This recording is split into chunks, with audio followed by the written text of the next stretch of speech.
অভিনয় যদি ভালো করতে হয় তাহলে তোমাদের তোমার সাথে কথা বলছে না মানে তোমাকে পছন্দ করে না তা নয়, কিন্তু তোমায় পছন্দ খুব করে তাও তোমার সাথে না কথা বলে থাকতে পারে সে। কিন্তু খুব রিসেন্ট ঘটনা বলছি, এরকম মানুষ আছে তো। এটা এডিটে বাদ দিয়ে দিও। দর্শকেরা মনের দ্বার খুলেই রেখেছেন, কারণ তিনি যখনই এসেছেন দর্শকদের মন তো জয় করেই যাবেন, কারণ নাম তার মন্দার। হ্যাঁ, এটা পর্দার নাম যদিও বা, কিন্তু এই মুহূর্তে পর্দার এবং পর্দার বাইরে অর্থাৎ দেবজ্যোতির সাথেও কিন্তু আমরা দারুণ আড্ডা দেবো। আর এই মুহূর্তে আমাদের সাথে রয়েছেন তিনি, মানে যাকে আপনারা মন্দার নামেই বেশি ভালোবাসা দিচ্ছেন, তাই তো? এখন নিজের নামের থেকে তো বেশি মন্দার নামেই বেশি, সব থেকে বেশি ভালোবাসা পাচ্ছে। হ্যাঁ হ্যাঁ, সত্যি কথা, এটা সত্যি কথা, একদমই তাই। ঠিক। এটা কখনো ভেবেছিলে যে চরিত্রটা এরকম ভাবে হঠাৎ করে চেঞ্জ হয়ে যাবে আর দর্শকদের ভালোবাসাটাও? হ্যাঁ মানে এটা অদ্ভুত ব্যাপার। যখন আমি মন্দার যখন নেগেটিভ ছিল তখনও কিন্তু অ্যাকচুয়ালি দর্শকরা খুবই ভালোবাসতো, কারণ কি मतलब इंसान नेगेटिव था, प्यार उसका सॉलिड था, ठीक है, प्यार उसका पॉजिटिव था। তো ওইটা ওই দিক দিয়ে দর্শকরা সবসময় ভালোবাসতো যে না যাই হোক না কেন অনিকেতের মতন ও মায়ের কথা শুনে চলে না, ও ভালোবাসে শ্যামলীকে, সব কিছু করতে পারে শ্যামলীর জন্য। তো হ্যাঁ কুচবি, তো তাই জন্য যখন নেগেটিভ ছিলাম তখন থেকেই ভালোবাসাটা ছিল। এবার যখন তারপরে পজিটিভ হয়ে গেল তখন একটু দর্শকরা একটুখানি নাক পচকায় যখন দেখে যে আমাকে সবাই একটু মারছে বা আমাকে কেউ বকাবকি করতে দিচ্ছে, তা আমার সেই যে আমার তেজটা নেই বলে একটুখানি হ্যাঁ দর্শকদের একটু মন খারাপ হয়। But they are loving it and I am very blessed that they are loving it. এবং এই যে বলছিলে ভালোবাসার জন্য কুচবি আর কি, সেটা দেবজ্যোতি কতটা মনে কর? হ্যাঁ আমিও সেটাই মনে করি, মানে ভালোবাসার জন্য কুচবি সত্যি, মানে অভিনয়টা আমার প্রথম ভালোবাসা। একটু পজ, কারণ কি এটা ভাবতে হবে যে কোন ভালোবাসার কথা বলা হচ্ছে, ঠিক আছে? হ্যাঁ মানে অভিনয়টা আমার জীবনে যেরকম আমার ফার্স্ট লাভ, তো আমার ফার্স্ট লাভ অভিনয়ের জন্য আমি যা খুশি তাই করতে পারি, ঠিক আছে? তো তাই জন্য আমি সেটাই ভাবলাম যে হ্যাঁ সত্যিই তো, মানুষ যদি সত্যি অভিনয় করার মতো, আমি যতটা অভিনয়কে ভালোবাসি ততটা যদি কোনো মানুষকে ভালোবাসে তো সত্যিই সে যা খুশি তাই করতে পারবে। মনের মানুষকে যদি ভালোবাসার কথা বলি, হ্যাঁ যদি অতটাই ভালোবেসে থাকি তাহলে যা খুশি তাই করতে পারবো। আচ্ছা তার মানে কি শাহরুখ খানের সেই ডরের মতো তোমার, মানে দর্শকরা যখন ভালোবাসছিলেন নেগেটিভ চরিত্রটাকে যে ভালোবাসার জন্য কুচবি, সেরকম না? হ্যাঁ ওরকম একটা ফিলিং আসছিল, একদমই তো একদমই। কারণ আমার কাছে ক্যারেক্টারটা প্রথম থেকেই জাস্টিফাইড ছিল যে যে ঠিক আছে বস, মানে ওর পদ্ধতির একটু ভুল হয়তো, ও হয়তো হাত ধরে টানাটানি করে নি বলে চলো বিয়ে করবো তোকে আমি, বাট ও তো ভালো রাখবে ওকে, ও তো কখনো শ্যামলীকে মারেনি, শ্যামলীকে কখনো কোনো একটা কথা বলেনি, শ্যামলীকে ডিসরেসপেক্ট করেনি। ও শুধুমাত্র এটাই বলেছে তোর বিয়েটা হয়ে গেছে, কোনো চাপ নেই বস, আমি ওপেন মাইন্ডেড, খুব গুন্ডা হলেও ঠিক আছে, কি হয়েছে, আমি খুব ওপেন মাইন্ডেড ছেলে, ওর সাথে ডিভোর্স করে দে, আমাকে বিয়ে করে নে, সিম্পল, তোকে ভালো রাখবো, রানী করে রাখবো। ওর প্রথম থেকে এটাই বক্তব্য ছিল। কিন্তু মন্দারের মতো কি দেবজ্যোতির মনেও কি তাই রয়েছে যে ভালোবাসার মানুষটা অন্য কারোর হয়ে গেল, আমি আছি বস, আমি এরকমই ওপেন মাইন্ডেড? হ্যাঁ মানে আমার মনে হয় এটাই যে না সিরিয়াসলি আমার এটা মনে হয় যে মানে কি এসে যাবে আলটিমেটলি কি এসে, এই সম্পর্কগুলোকে তো আমরা নাম দিয়ে দিই তাই না, যে হাজব্যান্ড ওয়াইফ, একটা রেজিস্ট্রি, একটা কাগজে কলমে সই করে দিলাম, একটু সিঁদুর পরে নিলাম, এই জিনিসগুলো তো ম্যানমেড জিনিস। আলটিমেটলি তুমি মন থেকে যেটা চাও, মন থেকে যাকে ভালোবাসবে সেই তোমার হয়ে থাকবে। তুমি খাতায় কলমে জারি হয়ে যাও না কেন, বাট তুমি মন থেকে যদি কাউকে চাও, মন থেকে ভালোবাসো, তো সে তোমারই হয়ে থাকবে সবসময়। এখন বোধহয় রোহিণী সেই ভালোবাসাটাই একেবারে মনের দ্বার খুলে রেখেছে। একদম একদম, রোহিণী পাল্টে দিল মন্দারকে, সত্যি কথা, রোহিণী এবং শ্যামলী দুজনেই পাল্টে দিল। বাট হ্যাঁ রোহিণী যদি ওকে না নিয়ে আসতো, কান ধরে ওকে না শোধানোর চেষ্টা করতো, হয়তো ক্যারেক্টারটার অন্য একটা কোনো গ্রাফ হতো, অন্য কোনো একটা গ্রাফ বেরোতো। বাট সেটাই, life is unexpected, you never know. একটা মানুষকে কিডন্যাপ করলাম, তারপরে তার সাথে প্রেম হয়ে গেল। পুরো সে বলিউড মুভির মতো এক একটা তুমি মানে বলছো, তার আমি এক একটা বলিউডের মুভির কিন্তু মিল পাচ্ছি আর কি, মানে অসাধারণ। এই যে দুটো নারী তোমার জীবন, তোমার নয় মন্দারের জীবন পাল্টে দিল, দেবজ্যোতির ক্ষেত্র কি তাই? দুটো নারী? না না না, দুটো নারী নয়, কম বলে ফেললে। না না না, জাস্ট কিডিং, এটা এডিটে বাদ দিয়ে দিও। এরকম একদমই না, সিরিয়াস মানে রিলেশনশিপের তো নাম হতেই পারে না। এক্স্যাক্টলি একদম ঠিক বলেছে, বোন, দিদি, এরকম টাইপেরই অনেক রকমের ফিমেল আমার লাইফ সত্যি বদলে দিয়েছে। আর এটা সত্যি কথা, মানে একটা ছেলেকে যদি সত্যি তোমার কেউ যদি কালচার্ড হতে চায়, কেউ যদি পলিশড হতে চায়, কীভাবে কথা বলতে হয়, আচার আচরণ সব কিছু শিখতে হয়, অভিনয় যদি ভালো করতে হয়, তাহলে তোমাদের লাইফে কিন্তু ভালো মহিলাদের সাথে সম্পর্ক থাকাটা খুব দরকার। আমি সেটা শুধুমাত্র সেম এজের কথা বলছি না, আমি বলছি তোমার মা, তোমার বাবা, সরি তোমার মা, মাসি, কাকিমা, সব ধরনের মহিলা। কারণ কি মহিলারা কী করে বলো তো, তোমাকে না খুব নার্চার করে, তোমার কালচার, মানে খুব কালচার তৈরি করে। আর একটা জিনিস সব থেকে যেটা হয় সেটা হচ্ছে আমাদের ছেলেদের লাইফটা না খুব ব্ল্যাক অ্যান্ড হোয়াইট, রাইট? আছে আছে, নেই নেই, এরকম। বাট মহিলাদের সাথে মিশলে তুমি এটা বুঝতে পারবে, মেয়েদের সাথে মিশলে এটা তুমি বুঝতে পারবে। সে মা হোক, মাসি হোক, কাকিমা হোক, তুমি হও, আমার গার্লফ্রেন্ড হোক, আমার এক্স গার্লফ্রেন্ড হোক, আমার বউ হোক, যেই কোনো, হ্যাঁ, ওদের মধ্যে অনেক কালার আছে একটা মেয়ের মধ্যে, তো ওদের অনেক শেডস আছে। ওরা রাগলে যে শুধু রাগে সেটা নয়, কিন্তু তার মধ্যে অভিমান থাকতে পারে, তার মধ্যে ভালোবাসা থাকতে পারে, তার মধ্যে জেলাসি থাকতে পারে, অনেক কিছু থাকতে পারে। সে তোমার সাথে কথা বলছে না মানে তোমাকে পছন্দ করে না তা নয়, কিন্তু তোমায় পছন্দ খুব করে, তাও তোমার সাথে না কথা বলে থাকতে পারে সে।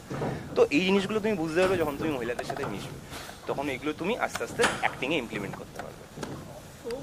লোকে অ্যাক্টিং স্কুল খোঁজে, সব থেকে ইজিয়েস্ট উপায় কিন্তু বলে দিয়েছে দিব্যজ্যোতি।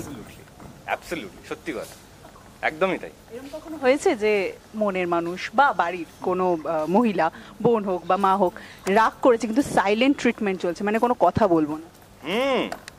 একদম প্রচুর প্রচুর। আমি তো খুব রিসেন্ট ঘটনা বলছি। পুজোর সময় আমি পাহাড়ে ঘুরতে গেছিলাম, ঠিক আছে? তো এবার ঘুরতে গেছিলাম, তো যেন মায়ের সাথে সময় কাটানো হয়নি। এবার মা আমাকে একদিন ভিডিও কল করেছিল যখন আমি পাহাড়ে আছি। ঘটনাচক্রে সেই সময় আমি ভিডিও কলটা তুলিনি, রাইট? পরে ফোনে কথা হয়ে গেছে, বা না সরি, পরে ফোনে মায়ের সাথে আর কথা হয়নি। মাকে ফোন করেছি, মা ফোন তোলেনি। তাতাইকে, আমার ভাই আছে তাতাই, তাকে ফোন করেছি, বাবার সাথে কথা হয়ে গেছে, সব কিছু হয়ে গেছে। তো আমি ফিরে এসেছি, ফিরে আসার পর দেখছি মায়ের কোনো কল নেই, মা ফোন করছে না, কিছু নয়। তো আমি যখন 2-3 বার 4 বার ফোন করার পর ফোন তুলেছে। আমি এখানে সিরিয়াল শুরু হয়ে গেছে, তারপর তো আমি যেতে পারিনি বাড়ি। ফোন তুলেছে, আমি বললাম যে কী হয়েছে, কী ব্যাপার, কী হয়েছে, রেগে আছো? আমি তো জানি না যে একটা ভিডিও কল তো কি, মানে কি এসে যায় একটা ভিডিও কল না তুললে, বলো তো? কিন্তু মায়ের লজিক আছে আলাদা। তুই পুজোতে বাড়িতে নেই, ঘুরতে গেছিস নিজের ইচ্ছায়, নিজের খুশির জন্য। আমি একটা ভিডিও কল করেছি তোকে, কারণ কি মা অষ্টমী যারা শাড়ি পরেছিল আমাকে দেখাবে বলে একটা ভিডিও কল করেছিল, কারণ ওই শাড়িটা আমি কিনে দিয়েছিলাম বলে। আমি সেটা তুলিনি, মায়ের সেটা খারাপ লেগে গেছে। তাই জন্য একটা দীর্ঘ 12-13 দিনের একটা সাইলেন্ট ট্রিটমেন্ট চলছিল। 12-13 দিনের একটা সাইলেন্ট ট্রিটমেন্ট চলছিল। এদিকে মেসেজ করছি, মেসেজের রিপ্লাই ওকে, আচ্ছা ঠিক আছে। তো এই জিনিসটা চলছিল। এবার যেহেতু বাবা রিটায়ার হয়ে গেছে, বাবা বাড়িতে থাকে, তো আমি সবার খোঁজ খবরটা পেয়ে যাই, যে কোনো একজনকে কল করলে ইনফরমেশনগুলো আমি পেয়ে যাই, যে কে কী করছে না করছে, সব ঠিক আছে কিনা। তো তাই জন্য আমি আর ওরকমভাবে যে মাকেই ফোন করতে পেলাম তো কোনো ব্যাপার নেই, ব্যাস এটাই চলছিল। এবার তখন আমি বললাম, ও বাপরে বাপ, কেন রেগে আছে, কেন রেগে আছে? বলছে তোকে আমি একটা ভিডিও কল করেছিলাম 6 তারিখে, তোর মনে আছে? বললাম যে কখন? दोबारा नहीं होना चाहिए। তখন আমার মাথায় এলো যে এই জন্যই আমার এক্স গার্লফ্রেন্ড গুলো এত রেগে যেত। তুমি আগেও করেছো আর কি, মানে ফোন না ধরা। ফোন না, শিল্পী তো আমি ইনস্টাগ্রামে তো সেরকম ভাবে খুব একটা মানে নিজের ডে টু ডে লাইফ যে আপলোড করবো, একটা থাকবো, আপডেট থাকবো, এরকমই করি না। মানে যারা ফ্যান্সরা আছে বা যারা করে, তারা সবসময় বলে যে কেন তুমি একটু লাইভে এসো, কেন একটু কথাবার্তা বলো বা করে। হ্যাঁ, তারা একটু অভিমান করে। আমি একটা ফটো দিলে ওরা আবার ডেট কাউন্ট করে, যে এই একটা ফটো দিয়ে দিল, আবার 2 সপ্তাহ পর আসবে, এরকম একটা ব্যাপার থাকে আর কি। আসলে মানে অনুরাগীরা হাফতা মাংতা হ্যাঁ, মানে তোমার থেকে যেন মিনিটে না হোক, ঘন্টায় ঘন্টায় না হোক, পার ডে অ্যাটলিস্ট একটা করে কিছু একটা আপডেট যদি দিয়ে দেওয়া যায়, ওরা খুব খুশি থাকে যে আচ্ছা এই মানুষটা এটা করছে। আরে সত্যি কথা তো, ওরা তো কোথাও না কোথাও ভালোবাসে, ওরা জানতে চায় যে কি করে, কি করছে না করছে, সেটাই। মন্দার মানুষটা কিন্তু ভালোবাসায় একেবারে পুরো মন খুলে আপনাকে ভালোবাসতে পারে, কিন্তু দিব্যজ্যোতির ক্ষেত্রে একটুখানি কিন্তু ভাবতে হচ্ছে আর কি। না, দেবজ্যোতি একদম মন খুলেই ভালোবাসে, যাকে ভালোবাসে, যখন ভালোবাসে, মন খুলেই ভালোবাসে। এটা তো ডিরেক্টলি জিজ্ঞেস করলে অ্যান্সারটা পেতাম না আর কি, সেই জন্য আর কি। ও আচ্ছা, তাই না, ঘুরে ট্রিক্স। দেখলে তো, প্রুফ হয়ে গেল, প্রমাণ হয়ে গেল তো।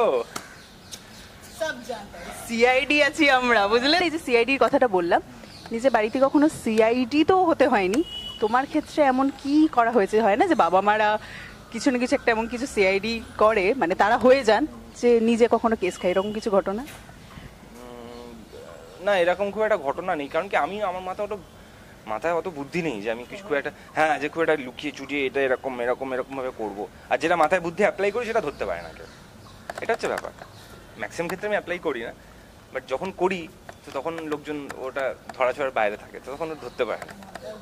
হ্যাঁ, কিন্তু ওই মা, তুমি যাই করো না, ওই মানুষটা সব বুঝতে পেরে যাবে, সব বুঝতে, কিছু একটা ফিশি, সামথিং ইজ ফিশি, হ্যাঁ কি হয়েছে, এরম কেন, ওরম কেন, কালকে কেন এত লেট হলো ফিরতে, তুমি যতই অজুহাত দিয়ে দাও, যতই কিছু বলে দাও, ওই মানুষটাকে।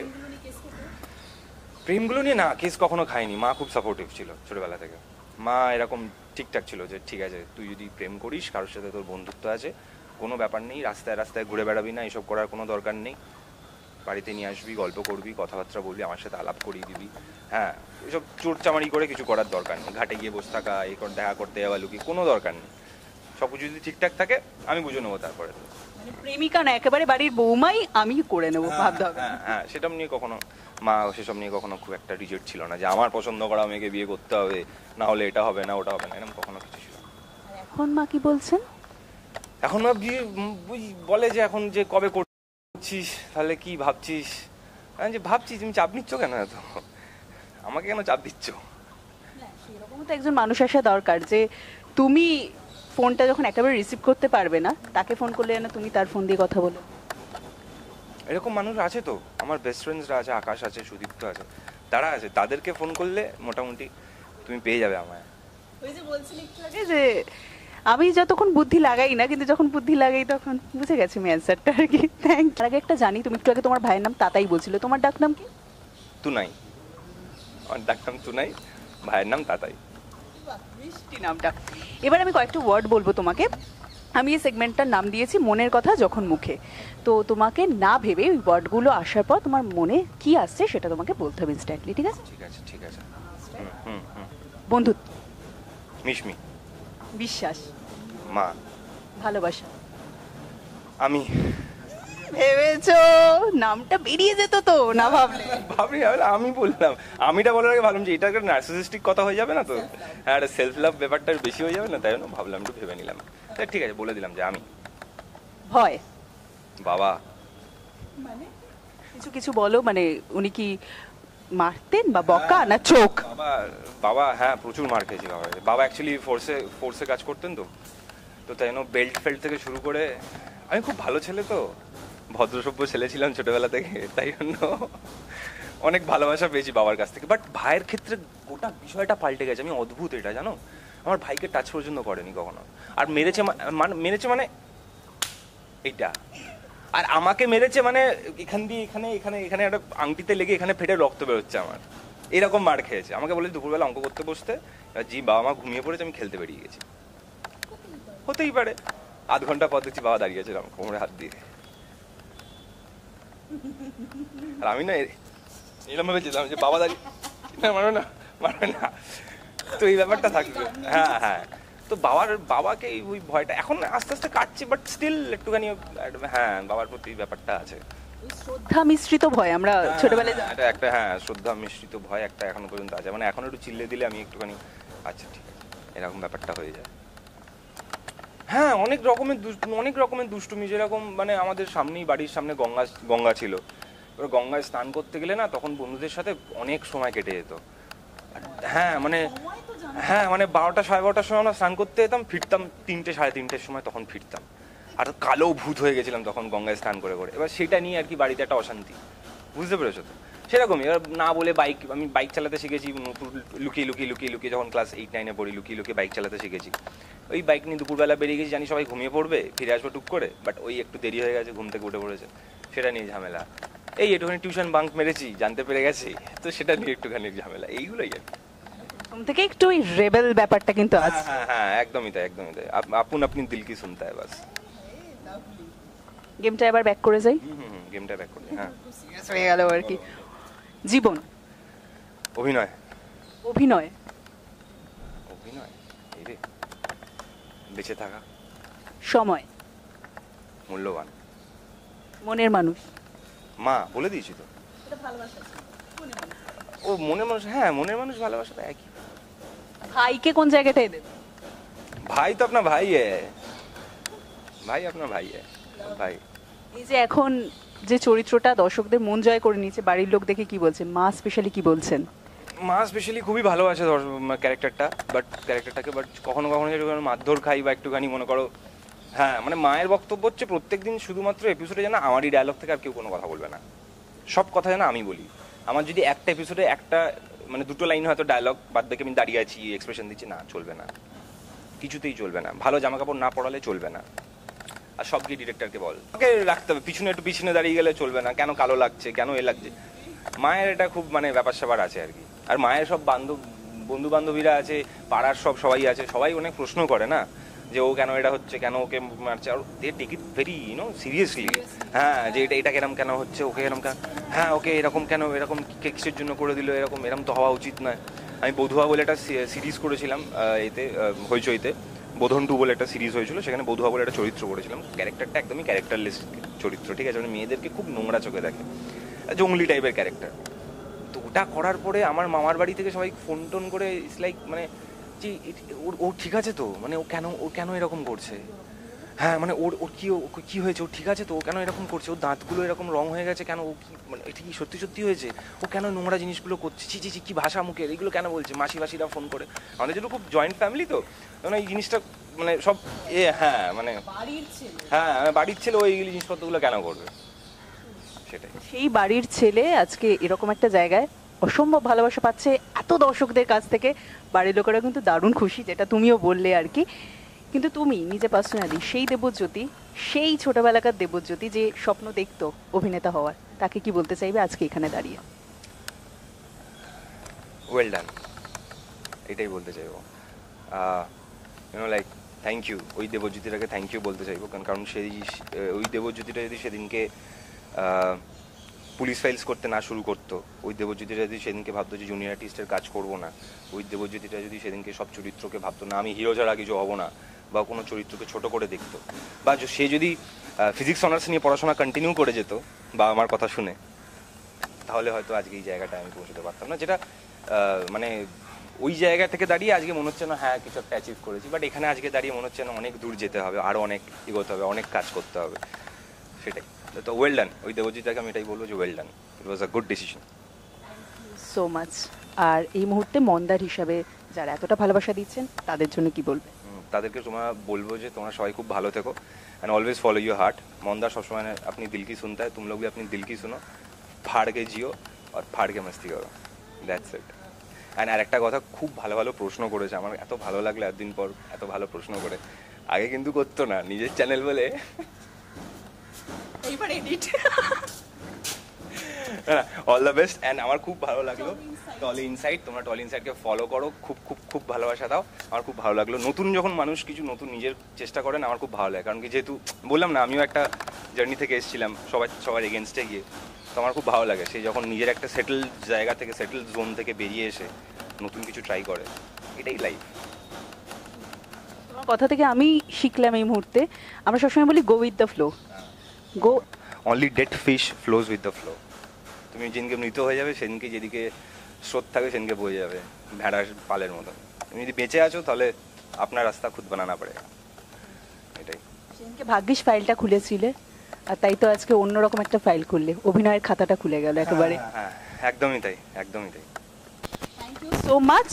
ফিজিক্সের হাত ধরে অন্য পথ চলতে চলতে একেবারে অভিনয়ের সাথে কিন্তু কেমিস্ট্রিতে তিনি জড়িয়ে পড়েছেন, যে কেমিস্ট্রি একেবারেই ভাঙার নয়। তাই অবশ্যই এই অভিনয়ের জার্নিতে আপনারা পাশে থাকলে তিনি কিন্তু আরও অনেকটা পথ যাবেন, আর তার সাক্ষী থাকবেন আপনারাও। আপনারা যতটা ভালোবাসা দিয়েছেন আরও অনেক বেশি ভালোবাসা দেবেন, কারণ মন্দারই একমাত্র চরিত্র নয়, আরও অনেক চরিত্র নিয়ে তিনি আপনাদের চমক দিতে আসছেন। আর আপনাদের এই মুহূর্তে মন্দার চরিত্রটি কেমন লাগছে সেটা জানাতে অবশ্যই ভুলবেন না, আর এরকমই ভালোবাসা দিতে থাকবেন। আর এরকমই আরও অফ স্ক্রিন আড্ডা দেখার জন্য অবশ্যই নজর রাখুন টলি ইনসাইট চ্যানেলে।